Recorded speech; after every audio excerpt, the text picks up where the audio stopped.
America വെനിൻസുലയെ ആക്രമിക്കുകയും അവിടുത്തെ പ്രസിഡന്റിനെയും ഭാര്യയെയും തടവുകാരായി പിടിച്ചുകൊണ്ടുപോവുകയും ചെയ്തിരിക്കുകയാണ്.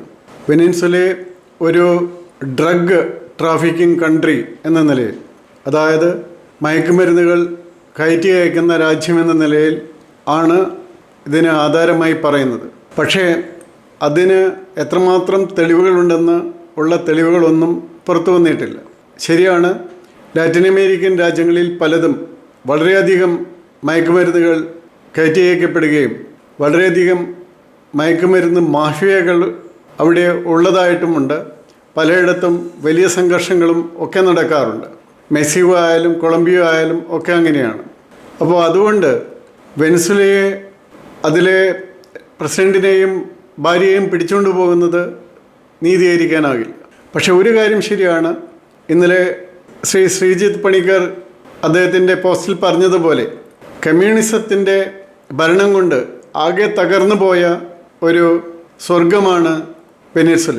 ലോകത്തിലെ ഏറ്റവും അധികം എണ്ണ റിസർവുള്ള ഒരു രാജ്യമാണ്. 303 ബില്യൺ, അതായത് 303 ശതകോടി ബാരൽ എണ്ണയുടെ ശേഖരം വെനിസുലയിൽ ഉണ്ടെന്നാണ് കണക്കാക്കിയിട്ടുള്ളത്.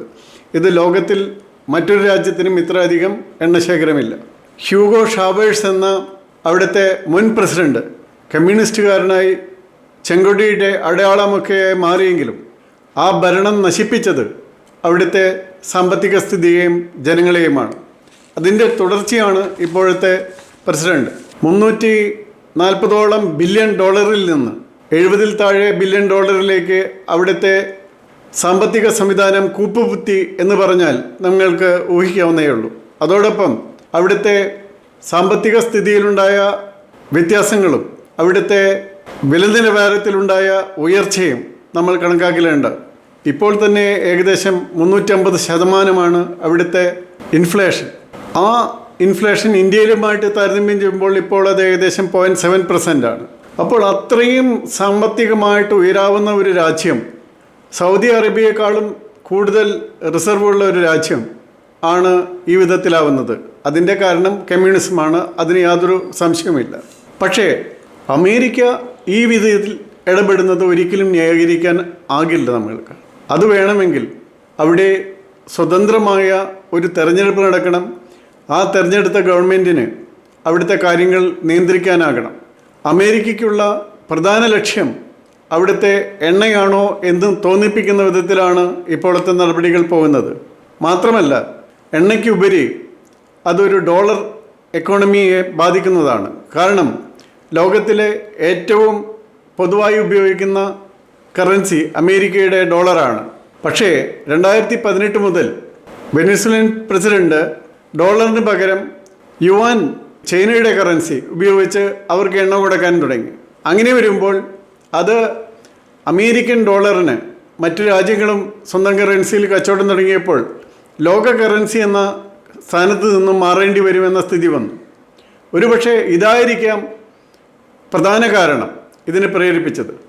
പക്ഷേ ഇത് പരമാവധി തെറ്റാണ്. ഐക്യരാഷ്ട്രസഭയുടെ യാതൊരു പിന്തുണയും ഇതിന് കിട്ടിയിട്ടില്ല. വാസ്തവത്തിൽ മയക്കുമരുന്ന് കയറ്റി അയക്കുന്ന ഒരു രാജ്യമായിരുന്നെങ്കിൽ ഐക്യരാഷ്ട്രസഭയിൽ അത് അവതരിപ്പിച്ച് അതിനെതിരെ നടപടിയെടുക്കാൻ പൊതുവായ ഒരു അംഗീകാരം നേടണമായിരുന്നു. അത് ചെയ്തിട്ടില്ല എന്നുള്ളത് വളരെ തെറ്റായ കാര്യങ്ങളിലേക്കാണ് വിരൽ ചൂണ്ടുന്നത്. മാത്രമല്ല, ഉത്തര കൊറിയയിലെ ജനങ്ങൾക്കും ഇതിനേക്കാളേറെ ബുദ്ധിമുട്ടുണ്ടാകും. അവിടെ കിം ജോങ് ഉൻ എന്ന ഭരണാധികാരി ഭരിക്കാൻ തുടങ്ങിയിട്ട് കുറച്ച് നാളായുള്ളൂ. അദ്ദേഹത്തിൻ്റെ അച്ഛനും മുത്തച്ഛനുമൊക്കെയാണ് അവിടെ ഭരണം നടത്തിയിരുന്നത്. അവിടെയുള്ള ജനങ്ങൾക്കുണ്ടാകുന്ന സ്വാതന്ത്ര്യത്തെ അല്ലെങ്കിൽ അസ്വാതന്ത്ര്യത്തെ പറ്റി പറയാൻ പോലും പറ്റില്ല. അവിടെയുള്ള നിയമങ്ങളും വളരെ വിചിത്രമാണ്.